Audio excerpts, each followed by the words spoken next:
नमस्कार विद्यार्थी मित्रांनो, या अगोदरच्या लेक्चर्समध्ये आपण नॉर्मल डिस्ट्रीब्यूशन बद्दल माहिती घेत असताना नॉर्मल डिस्ट्रीब्यूशनचे मोमेंट्स, सेंट्रल मोमेंट्स कसे काढायचे ते आपण बघितले. ऑड ऑर्डर सेंट्रल मोमेंट्स काय येतात आणि इवन ऑर्डर सेंट्रल मोमेंट कसे काढायचे ते काय येतात ते आपण बघितलं. त्यानंतर त्याचा स्क्यूनेस आणि कुर्टॉसिस आपण बघितलेला आहे. आजच्या लेक्चरमध्ये आपल्याला नॉर्मल डिस्ट्रीब्यूशनचा मोड कसा कॅल्क्युलेट करतात आणि तो किती असतो हे आपल्याला त्याचं डेरिव्हेशन बघायचं आहे. आता हे डेरिव्हेशन बघत असताना आपल्याला एक गोष्ट माहिती आहे. Here x follows a normal distribution with parameter mu and sigma square. मग हे असं असताना आपल्याला मोडची डेफिनेशन माहिती आहे की मोड म्हणजे नेमकी कोणती व्हॅल्यू असते. कंटिन्युअस रँडम व्हेरिएबलची कोणती व्हॅल्यू असते की ज्याला आपण मोड म्हणतो. तर mode is the value of X for which F dash of X is equal to 0 आणि F double dash of X is less than 0 असतो. म्हणजे त्या व्हॅल्यूला आपण काय म्हणणार, मोड म्हणणार, की ज्या व्हॅल्यूला ह्या दोन कंडिशन सॅटिस्फाय होत आहेत. मग x follows a normal with mean mu and variance sigma square having PDF f of x is equal to 1 upon root 2 pi sigma e raised to minus half into x minus mu upon sigma bracket square, where x lies between minus infinity to infinity and mu also lies between minus infinity to infinity, so and is equal to 0 otherwise. अशा पद्धतीनं आपल्याला त्याचं PDF असतं. मग आता हे जे PDF आहे ते PDF चं आपण जर फर्स्ट ऑर्डर डेरिव्हेटिव्ह घेतलं आणि ते 0 ला इक्वेट केलं तर त्याचं जे व्हॅल्यू मिळणार आपल्याला, ती व्हॅल्यू म्हणजे आपल्याला ती एक्सची व्हॅल्यू मिळणार. आणि about that value we check the double derivative of our PDF is less than 0 or not. If yes, then that value of x is nothing but the value of mode. So first of all we are going to find out the derivative of our PDF, that is nothing but f dash of x. So f dash of x is equal to d by dx of f of x, and here we have calculated the derivative, first order derivative of f of x, and that is nothing but the 1 upon root 2 pi into sigma e raised to minus half x minus mu upon sigma bracket square. Here 1 upon root 2 pi sigma is a constant term. In that x is not involved, so it is considered as constant term. Here we have to find the derivative of e raised to that function of x.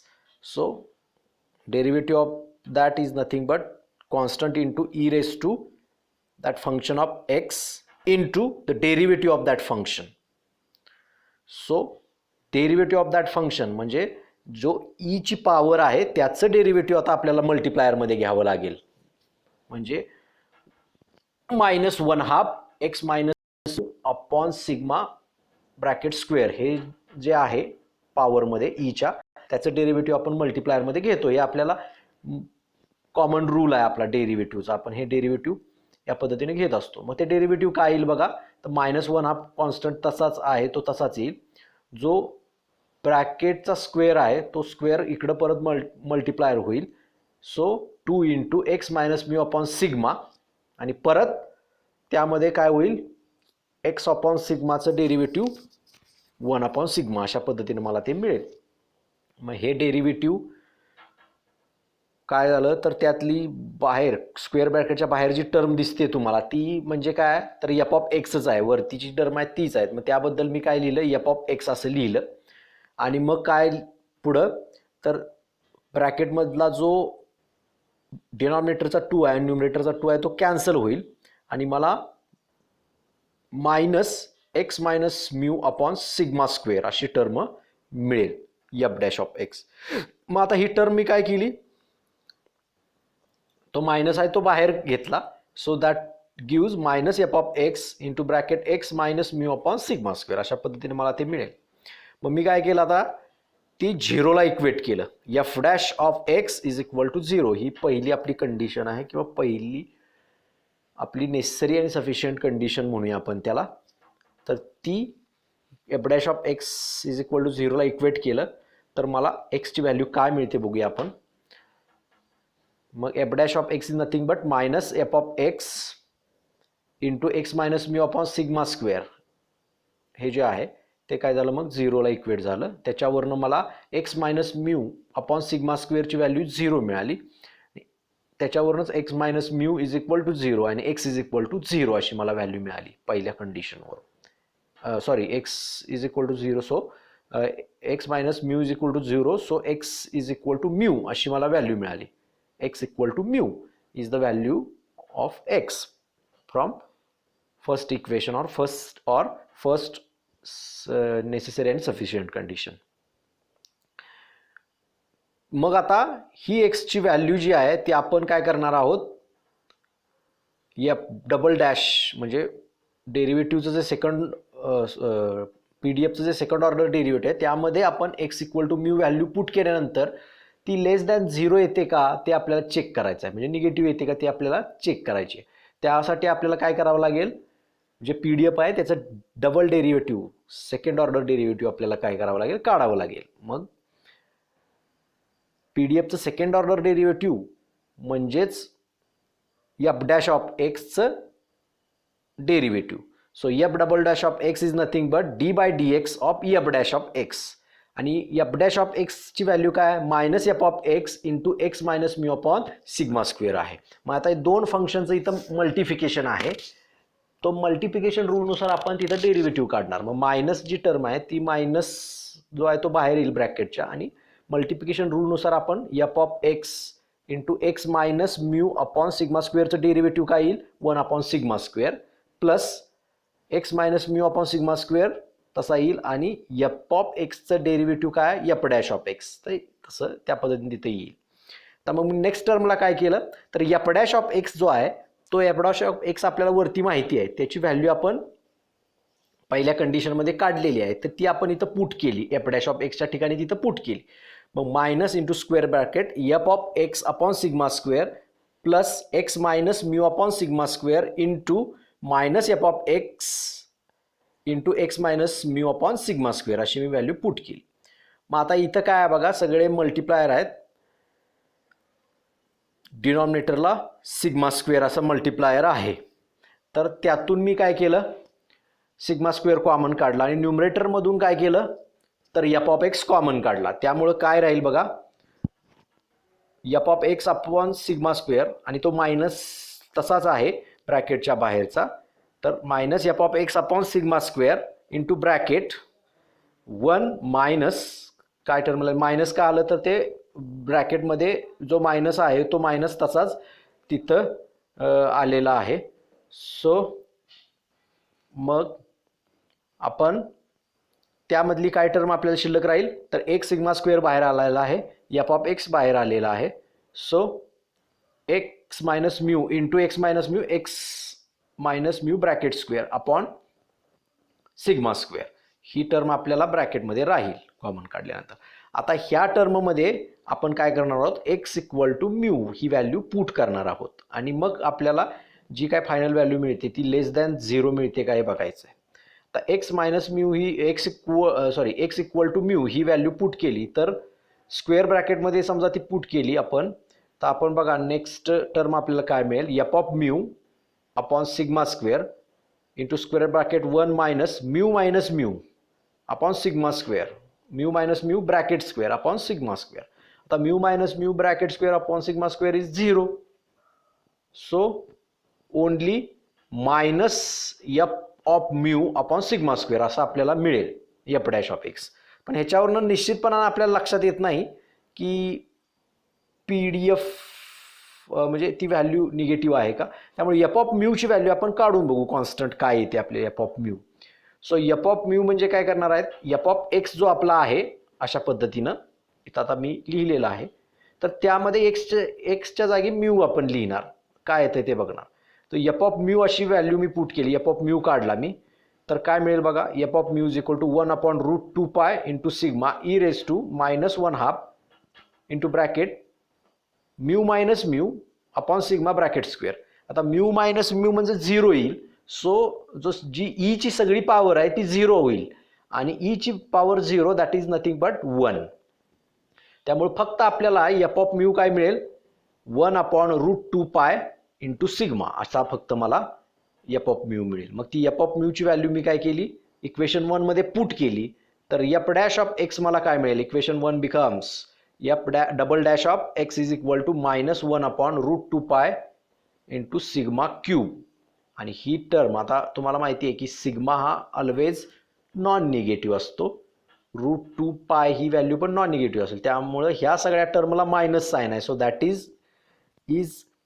that value is surely less than a 0. So f double dash is less than 0 for x equal to mu. म्हणजे second condition is also satisfied. त्यामुळे आपण काय म्हणू शकतो, एक्सच्या ज्या व्हॅल्यूसाठी ही second condition satisfy झाली आहे ती व्हॅल्यू म्हणजे कुठली आहे, ती पहिल्या कंडिशनमध्ये आपण काढलेली आहे, काय तर एक्स इक्वल टू म्यू. त्यामुळे एक्स इक्वल टू म्यू या व्हॅल्यूसाठी दोन्ही कंडिशन दुसरी कंडिशन सॅटिस्फाय झालेली आहे. त्यामुळे आपण काय म्हणणार, ती एक्सची जी व्हॅल्यू आहे ती व्हॅल्यू म्हणजे तुमचा मोड आहे. So mode is equal to mu असं आपण म्हणणार आहोत. लक्षात आलं. सो नेक्स्ट आपल्याला काय काढायचं आहे, तर next we have to find the median of normal distribution. आता मेडियन काढत असताना आपल्याकडं we have X follows normal distribution with parameter mu and sigma square having PDF f of x is equal to 1 upon root 2 pi sigma into e raised to minus 1/2 x minus mu upon sigma bracket square, where x lies between minus infinity to infinity, mu lies between minus infinity to infinity and 0 otherwise. आता median काढत असताना आपल्याला एक गोष्ट माहिती आहे की कुठल्या व्हॅल्यूला आपण मेडियन म्हणतो, तर ज्या व्हॅल्यू पासून एक्सच्या व्हॅल्यू कमी असण्याची प्रोबॅबिलिटी ही 1/2 असते, त्या व्हॅल्यूला आपण काय म्हणतो, मेडियन म्हणतो. किंवा अबाउट दॅट व्हॅल्यू तुमचं डिस्ट्रीब्युशन फंक्शन हे 1/2 असायला पाहिजे, त्या व्हॅल्यूला आपण काय म्हणणार, मेडियन. मग समजा यम सफिक्स डी आपण ती व्हॅल्यूचं नोटेशन वापरलं, यम सफिक्स डी म्हणजे मेडियन थोडक्यात फ्रॉम डेफिनेशन.